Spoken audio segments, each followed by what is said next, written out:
సంకెళ్ళు తెంచుకొని జైలు గోడలు దాటి వస్తున్న ఖైదీలాగా ఎంతో ఆనందంగా కోర్టు మెట్లు దిగింది కావ్య. అక్కడి నుంచి నేరుగా తన ఇంటికి వెళ్ళింది. కావ్య స్నేహితురాలు పుష్ప ఆమె దగ్గరకొచ్చి, సారీనే కావ్య, బాధపడకు. నేను బాధపడుతున్నానని నీకెవరు చెప్పారు?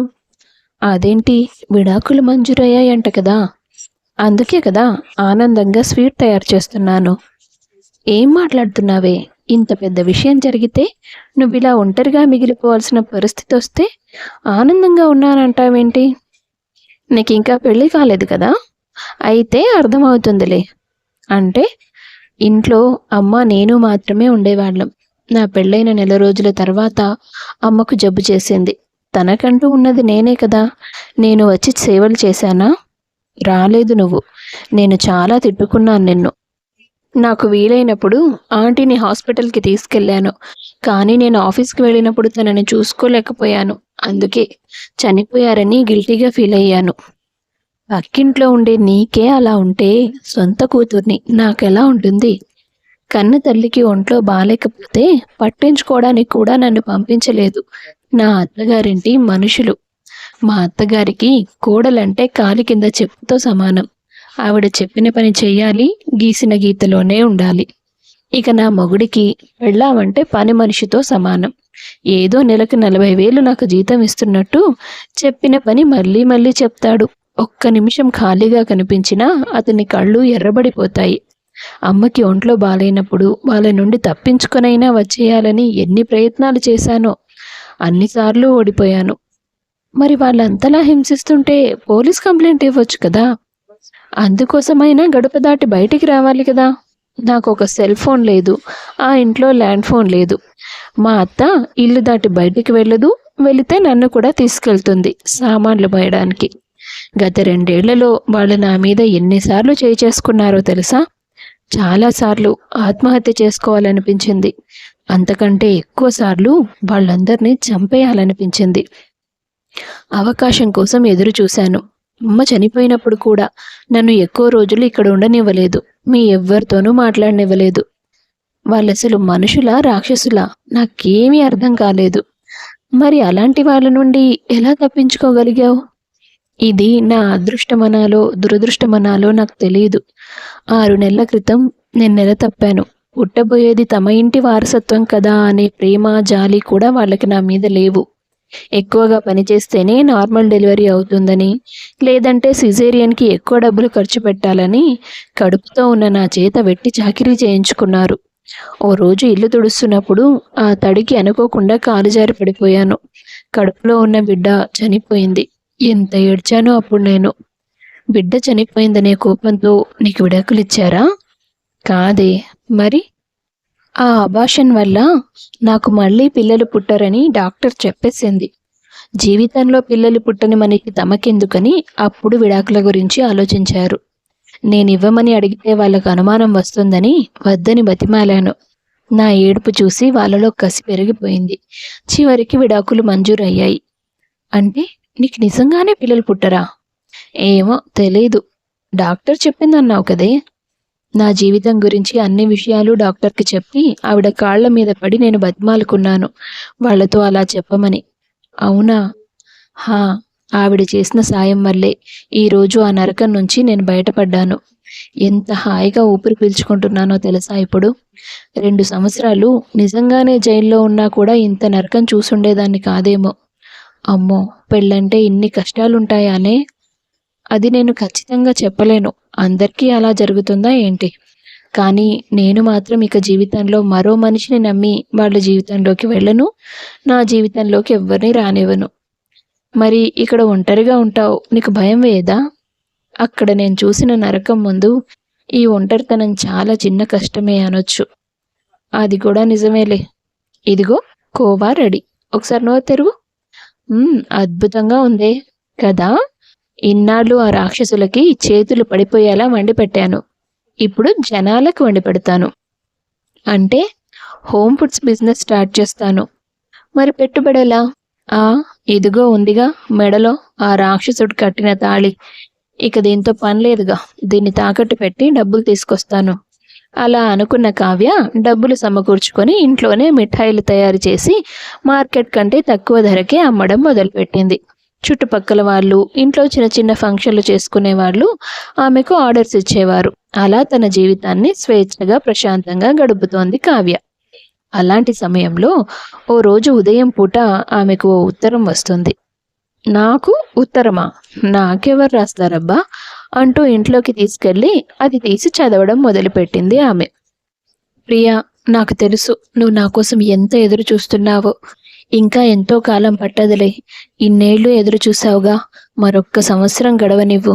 ఆ తర్వాత నీ కళ్ళ ముందుంటాను. అక్కడ నువ్వెలా నా కోసం ఆలోచిస్తూ బాధపడుతున్నావో, ఇక్కడ నేను కూడా నీ జ్ఞాపకాలతో కాలిపోతున్నాను. కానీ ఏం చేస్తాం, విధి మన మధ్య ఎడబాటు సృష్టించింది. మన జీవితంలో, మన బంధంలో ఇది ఒక పరీక్ష అనుకుందాం. నేను తిరిగి వచ్చేసరికి నువ్వు మరింత అందంగా, ఆరోగ్యంగా కనబడాలి, సరేనా? నా కోసం దిగులు పెట్టుకోకు. కొండంత ప్రేమతో, నీ అభిరామ్. ఆ ఉత్తరం చదివిన కావ్య, అభిరామ? ఆ పేరుతో నాకెవరూ తెలియదే. ప్రియా అనే అమ్మాయికి వచ్చినట్లుంది. మా కాలనీలో ఆ పేరుతో ఎవ్వరూ లేరు. ఎక్కడి నుంచి వచ్చింది అని కవర్ చూస్తుంది. దీని మీద ఫ్రమ్ అడ్రస్ కూడా లేదు. అయ్యో, ఎవరికో చేరాల్సిన ఉత్తరం నాకొచ్చేసింది. దీనికోసం వాళ్ళు ఎంతగా ఎదురు చూస్తున్నారో ఏమో అనుకుంది ఆమె. అప్పటికి ఆ విషయం పక్కన పెట్టి తన పని తాను చేసుకుంది. రాత్రి నిద్రపోయే సమయంలో మరోసారి ఆ ఉత్తరాన్ని తీసుకొని చదువుతుంది. ఆహా, ఆ ప్రియ ఎవరో కానీ చాలా అదృష్టవంతురాలు. ఎక్కడో దూరంగా ఉన్న మనిషి ఆమె గురించి అంత ఆలోచిస్తున్నాడు. ఇంతగా ప్రేమించుకునే వాళ్ళు వాళ్ళ ఎడబాటుని ఎంత కష్టంగా ఫీల్ అవుతారు. వాళ్ళ మధ్య దూరం ఎందుకు వచ్చిందో ఏంటో. అందరి తలరాతాలు నాలా ఎందుకుంటాయిలే అనుకుని నిద్రపోయింది ఆమె. అప్పటి నుండి వారానికోసారి అదే పేరుతో ఉత్తరాలు వచ్చేవి ఆమెకు. అందులో ఉండే అభిరామ్ మాటలు, అతను తన ప్రేయసి మీద చూపించే ప్రేమ కావ్య మనసును ఎంతగానో కదిలించేవి. అలా ఓ 6 నెలలు గడిచిపోయాయి. ఓ రోజు, ఏంటే కావ్య, బోర్ కొడుతుంది, కాసేపు వచ్చి ఉండి వెళ్ళు అని అనేదానివి ఇంతకుముందు. ఇప్పుడు అంత బిజీ అయిపోయావా?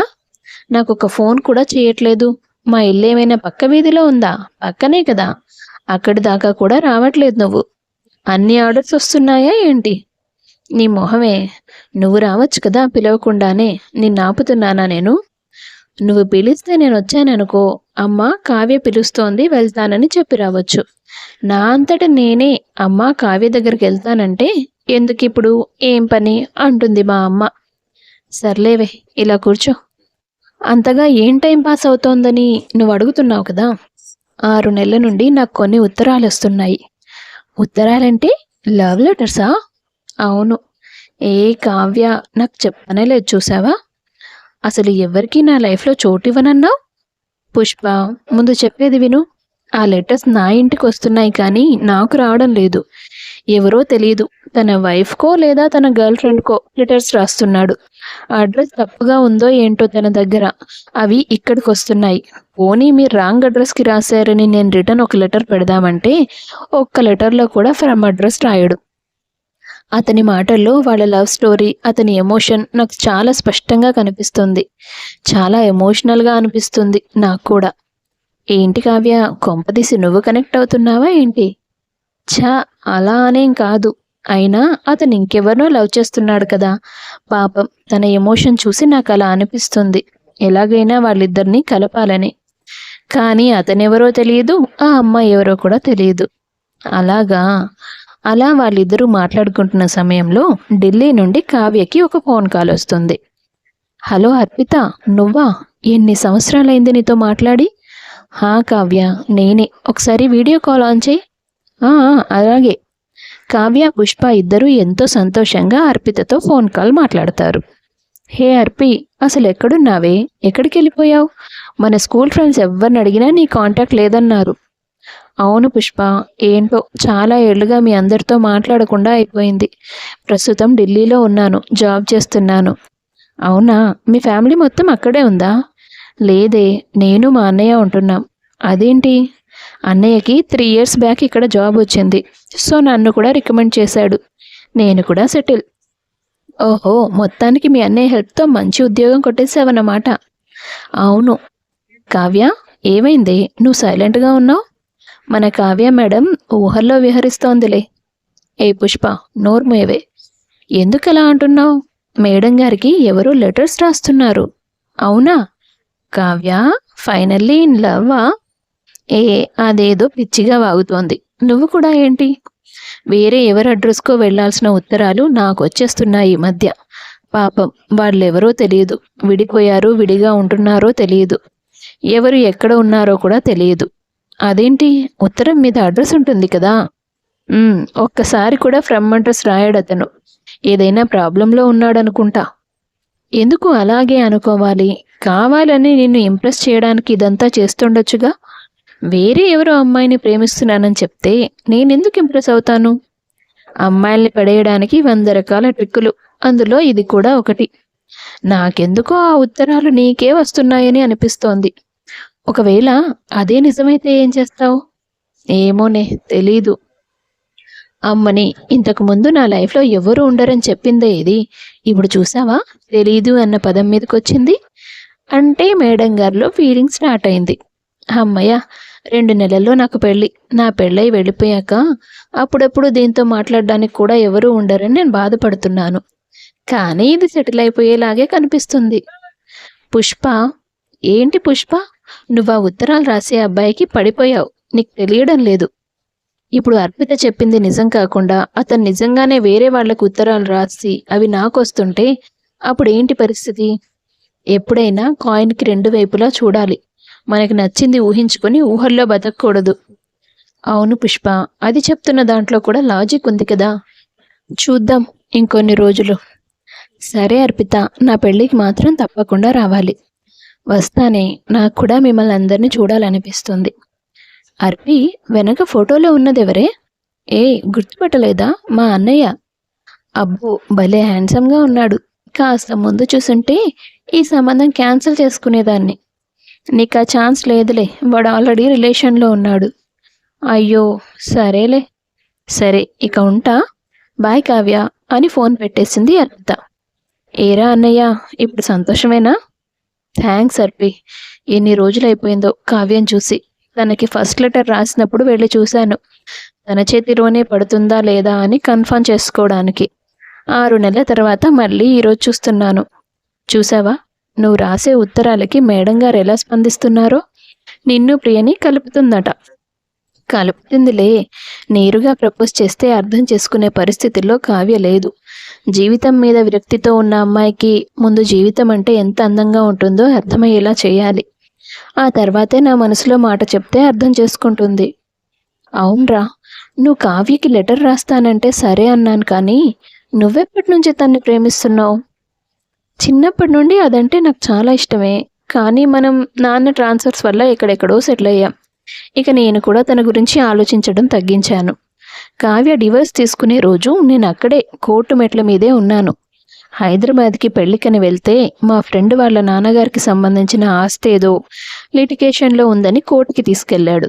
విడాకులు తీసుకున్న తర్వాత తను ఆనందంగా గెంతులేస్తూ ఇంటికి రావడం నేను చూశాను. దానికి పిచ్చి పట్టిందేమో అనిపించింది నాకు. తన వెనకే ఫాలో అవుతూ ఇంటి దాకా వెళ్ళాను. పుష్ప కావ్య మాట్లాడుకున్న మాటలన్నీ విన్నాను. తను అనుభవించిన నరకం గురించి తన మాటల్లో విన్నాక నాకు కన్నీలాగలేదు. వెంటనే తన దగ్గరికి వెళ్ళి తనని గట్టిగా పట్టుకొని ఏడవాలనిపించింది. కానీ మా ఇద్దరి మధ్య అంత చనువు లేదు కదా. బరువెక్కిన గుండెతో తిరిగి వచ్చేసాను.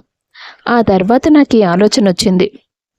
తన పెదాల మీద చేరే నవ్వుకి నేను కారణం కావాలని ఎన్నో రకాలుగా ఆలోచించి ఉత్తరాలు రాస్తున్నాను. నా అదృష్టం కొద్దీ నా మాటలు, ఆలోచనలు తనలో జీవితం పట్ల ఆశలు నింపుతున్నాయి. మరి ఇంకేంటి, వెళ్ళి నీ ప్రేమ సంగతి చెప్పొచ్చుగా. ఇప్పుడు కాదు, ఇంకో 6 నెలలు పడుతుంది. అంటే కథలో చిన్న ట్విస్ట్ ఉండాలి కదా. ఏం చేయబోతున్నావు? చూస్తూ ఉండు. మరుసటి రోజు ఎప్పటిలాగే ప్రియా అనే పేరుతో మొదలుపెట్టి తన మనసులో ఉన్న ప్రేమను, బాధను తెలిపేలా ఉత్తరం రాసి ఈసారి తన అడ్రస్ రాసిపెట్టి ఉత్తరం కావ్యకి పంపించాడు అభిరామ్. కావ్య ఎప్పటిలాగే ఉత్తరం తీసుకొని చదువుతుంది. చాలాసేపటి వరకు అతను అడ్రస్ రాసిన విషయమే ఆమె గమనించలేదు. కాలక్షేపం కోసం అక్కడికి వచ్చిన పుష్ప టేబుల్ మీద ఉన్న కవర్ చూసి కావ్య అంటూ గట్టిగా అరుస్తుంది. ఏమైందే? దయ్యం పట్టిందా ఏంటి? ఈ కవర్ మీద అడ్రస్ ఉంది చూడవే. ఆ? అవును. అయ్యో, నా దృష్టి దీని మీద పడనే లేదు. వెంటనే అభికి ఉత్తరం రాస్తా. వెయిట్ వెయిట్, ఏమని రాస్తావు? నేను ప్రియా కాదని, ఉత్తరాలు రాంగ్ అడ్రస్కి వస్తున్నాయని. ఆ తర్వాత నీకు ఒక్క ఉత్తరం కూడా రాదు. ఓకేనా? అంటే ఇప్పుడు నేను ఏం చేయాలని నీ ఉద్దేశం? విచ్చి కావ్య, ఇవాళ రేపు రిలేషన్స్ ఎలా ఉన్నాయి? నిలబడుతుందో కూలిపోతుందో చివరి వరకు అర్థం కాదు. ఇప్పుడు ఆ ప్రియ ఉందో లేదో తెలియదు. ఒకవేళ లేకపోతే ఏమంటున్నావే? ఆ ప్రియకి పెళ్ళైపోయి ఉండొచ్చు, లేదా ఇతన్ని మోసం చేసి ఉండొచ్చు, ఇంకేదైనా కారణంతో వదిలేసి ఉండొచ్చు. అదంతా తెలియక అతను ఉత్తరాలు రాస్తున్నాడేమో. ఇప్పుడు నువ్వు నేను ప్రియా కాదు అని నేరుగా ఉత్తరం రాశాక ఆ పిల్ల మోసం చేసిందని బయటపడిపోయి అతను సూసైడ్ చేసుకుంటే భయపెడుతున్నావేంటే? అందుకే ముందు అతనితో స్నేహం చెయ్యి. చేస్తే నువ్వే ప్రియాలాగా రిప్లై ఇచ్చావనుకో, తనకి కొంత హోప్ వస్తుంది. నీ మాటలకు తను రియాక్ట్ అయ్యేదాకా వచ్చాక ఏదో రోజు కలుద్దామని చెప్పు. ఆ తర్వాత ప్రియా సంగతి ఏంటో తేల్చండి. నీ పక్కనే నీ ఎదురుగా ఉన్నప్పుడు ప్రియా కోసం అతను ఏమీ చేసుకోకుండా నువ్వు కాపాడొచ్చు. ఇదేదో బాగుంది అనుకున్న కావ్య మొదటిసారి తన సంతోషాన్నంతా అక్షరాల రూపంలో ఉత్తరంలో నింపి అభికి పంపిస్తుంది. హే అర్పి, కావ్య నుండి రిప్లై వచ్చింది. తను క్యారెక్టర్లో ఇన్వాల్వ్ అయిపోయినట్టుంది. నేను ప్రియా కాదు అని చెప్పలేదు ఇందులో. నిన్న రాత్రి పుష్ప నాకు ఫోన్ చేసిందన్నయ్య. ఈ చచ్చు సలహా ఆవిడగారు ఇచ్చిందంట కావ్యకి. అవునా? మంచి సలహానే. కావ్య మనసులో ఎంత ప్రేముందో తనకి నాకు కూడా అర్థమయ్యే అవకాశం ఇది. ప్రియా స్థానంలో ఉండి తను ఏం ఫీల్ అవుతుందో అవన్నీ రాస్తుంది కావ్య అభిరామ్కి ఉత్తరం రూపంలో. ఏం చేస్తున్నాను? ఇది కరెక్టేనా? అతను నన్ను ప్రేమించడం లేదు, కానీ నేనెందుకు తనపై ప్రేమ పెంచుకుంటున్నాను? వాళ్ళిద్దరి ప్రేమ కథలోకి నేనెందుకు వెళ్ళాను అసలు?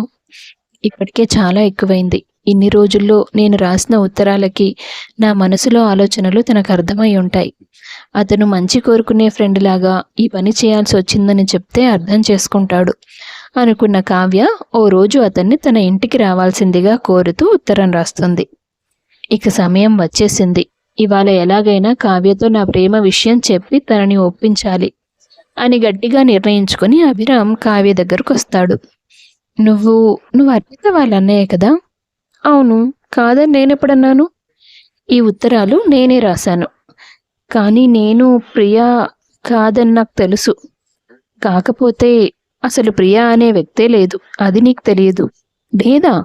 మరి అంత భావోద్వేగంతో అన్ని ఉత్తరాలు రాశావు? ప్రేమలో ఎంత ఎమోషన్ ఉంటుందో, అది ఎంత ఆనందాన్ని ఇస్తుందో నీకు తెలియడం కోసం. జీవితం అంటే నీకు ఎదురైన హింస ఒక్కటేనా? దాన్ని దాటి ముందుకు వస్తే స్వేచ్ఛ దొరికినట్టు, అదృష్టం ఉంటే అందమైన జీవితం కూడా దొరుకుతుంది. నీ జీవితంలో అలాంటి అదృష్టం నేనే అవ్వాలనుకున్నాను కావ్య. నేను నిన్ను సిన్సియర్గా ప్రేమిస్తున్నాను. కానీ అభి, ఇదంతా నాకు ఇదివరకే పెళ్ళయింది. మనిద్దరం ప్రేమించుకోవడం ఇది మీ ఫ్యామిలీకి కూడా ఒప్పుకోలేరు. అమ్మా నాన్నలు ఒప్పుకుంటారా లేదా లేకపోతే ఏం చేయాలి, అది నా సమస్య. నీ మనసులో ఏముందో అది నాకు కావాలి. నేను ప్రియా గురించి చెప్పడానికి నిన్ను పిలిచాను. మరి అది ఉత్తరంలోనే రాయొచ్చు కదా? అంటే ఆమె దక్కలేదన్న ఆవేశంలో నువ్వేదైనా చేసుకుంటావని. మొహం కూడా తెలియని మనిషి ఏం చేసుకుంటే మాత్రం నీకెందుకు? మొహం తెలియకపోయినా మనసు తెలుసు కదా. అలా అనుకోలేక. అయితే నా మీద ప్రేమ లేదంటావు. సరే, నేను వెళ్ళిపోతానులే. వద్దు. వద్దంటే ఆగమని అర్థం. ఆగితే ఏం చేస్తావు? కోప్పడకు ప్లీజ్.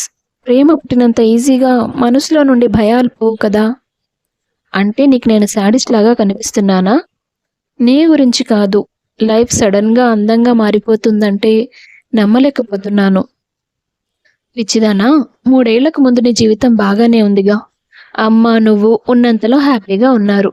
మధ్యలో కొన్ని రోజులు కష్టాలు వచ్చాయని దేవుడు నీకోసం స్పెషల్గా కొత్త కష్టాలు రాసుంచుతాడని అనుకోకూడదు. మగాళ్ళందరూ రాక్షసులైతే ఆడవాళ్ళెవ్వరూ ఉండరు భూమి మీద. నన్నుగా చూడు. నువ్వు కోరుకున్న స్వేచ్ఛ కేవలం ఒంటరిగా ఉంటేనే దొరకదు. మనం జంటగా ఉన్నా కూడా దొరుకుతుంది. నాది గ్యారెంటీ. కావాలంటే కాగితం మీద కూడా రాసిస్తా. వద్దులే. ఎందుకు ఒప్పుకోవడానికి ఇంత ఆలోచిస్తున్నావు? నిజం చెప్పు. ఆ ప్రియావి నువ్వే అయితే బాగుండని నువ్వెప్పుడు అనుకోలేదా? అనుకున్నాను. అంటే అంత ప్రేమించేవాడు నీకు కావాలని నీ మనసు ఆశపడిందిగా. ఆ పేరు అబద్ధం కావచ్చు కానీ నేను రాసిన ప్రతి మాట నా మనసులో నుండి వచ్చిందే. మనిద్దరం ఒకరినొకరు ఇష్టపడి దూరంగా ఉండాల్సి వస్తే అప్పుడు నా భావాలు ఎలా ఉంటాయో ఊహించుకొని రాశాను. ఆ ఊహల్లో కూడా నువ్వే ఉన్నావు. ఇంక భయాలు మానేసాయి. ఏం మాట్లాడవేంటి? పోనీ నువ్వేం కోరుకుంటున్నావో చెప్పు. ఇప్పుడు నేను ఒప్పుకుంటే నన్ను నీతో పాటు తీసుకెళ్ళిపోతావు. నాకిష్టం లేదు. నేనిక్కడే ఈ ఇంట్లోనే ఉంటాను. అదా నీ సమస్య? సర్లే నేనే ఇక్కడికి ట్రాన్స్ఫర్ చేయించుకోవడానికి ట్రై చేస్తా. ఒకవేళ కుదరకపోతే ఏం చేస్తావు? జాబ్ మానేస్తాను తల్లి. మానేసి నీతో పాటు మిఠాయిలు చేసుకుంటాను. చూడు నువ్వు నన్ను వెక్కిరిస్తున్నావు. అరే సీరియస్గానే చెప్తున్నాను. జాబ్ వదిలేయాలా నిన్ను వదిలేయాలా అన్న క్వశ్చన్ వస్తే నేను జాబ్నే వదిలేస్తా. ఇప్పటికైనా తమరి అనుమానాలు తగ్గాయా? తగ్గినట్టే. ఏం చేయాలి మరి? మరోసారి గాయపడ్డానికి ఏ మనసు సిద్ధంగా ఉంటుంది? నువ్వన్నది నిజమే కావ్య. వీలైనంత త్వరలో ఇక్కడికి ట్రాన్స్ఫర్ చేయించుకుంటాను. నువ్వు నీ బిజినెస్ హ్యాపీగా చేసుకో. మీ పేరెంట్స్ ఎక్కడుంటారు మరి? ప్రస్తుతానికి బెంగళూరులో ఉన్నారు. ఫ్యూచర్లో మనతోనే ఉంటారు. ఏ నీకు ఇష్టం లేదా? అయ్యో అలా నేను అనను. ఒక కుటుంబం నన్ను బాధ పెట్టిందని ప్రతి కుటుంబం అలాగే ఉంటుందని అంటే నాదే తప్పవుతుంది. అమ్మ నాన్న వల్ల నీకు ఎలాంటి ప్రాబ్లం రాదు. ఎందుకంటే నేను నిన్ను ప్రేమిస్తున్న విషయం నీకంటే ముందు వాళ్ళకే చెప్పాను. వాళ్ళు అర్థం చేసుకున్నారు, ఒప్పుకున్నారు. ఆ తర్వాతే నేను నీకు ఉత్తరాలు రాశాను. ఇప్పుడు మాత్రం నువ్వు నాతో రావాల్సిందే. ఎందుకు? పెళ్ళికి. ఎవరి పెళ్ళి? మన పెళ్ళేనే పిచ్చిమొద్దు. పెళ్ళి బెంగళూరులోనే జరుగుతుంది. ఓకే. సాయంత్రం వరకు హైదరాబాద్ అంతా చుట్టేద్దాం. నైట్ బస్కి వెళ్ళిపోదాం. బస్లో వద్దు, ట్రైన్లో వెళ్దాం. చూసావా నీలో భయం ఇంకా పోలేదు. మెల్లిగా పోతుందిలే. థ్యాంక్స్ అభి. నన్ను ప్రేమిస్తున్నందుకు కాదు, అర్థం చేసుకుంటున్నందుకు. అలా అభిరామ్ కావ్యను తనతో పాటు బెంగళూరు తీసుకెళ్తాడు. వాళ్ళ పెళ్లిని చాలా ఘనంగా జరిపిస్తారు అభిరామ్ తల్లిదండ్రులు. కొద్ది రోజుల తర్వాత అభిరామ్ హైదరాబాద్కి ట్రాన్స్ఫర్ చేయించుకుంటాడు. కావ్య తన పుట్టింట్లోనే భర్తతో కొత్త కాపురం మొదలు పెడుతుంది. అప్పటి నుంచి వాళ్ళిద్దరూ భార్యాభర్తలుగా ఎంతో అందమైన జీవితాన్ని గడుపుతారు. కథ నచ్చితే వీడియో లైక్ చేసి షేర్ చేయండి. తప్పకుండా ఛానల్ను సబ్స్క్రైబ్ చేసుకోండి. మీ అభిప్రాయాన్ని కామెంట్స్ రూపంలో తెలియపరచండి. అందరికీ ధన్యవాదాలు.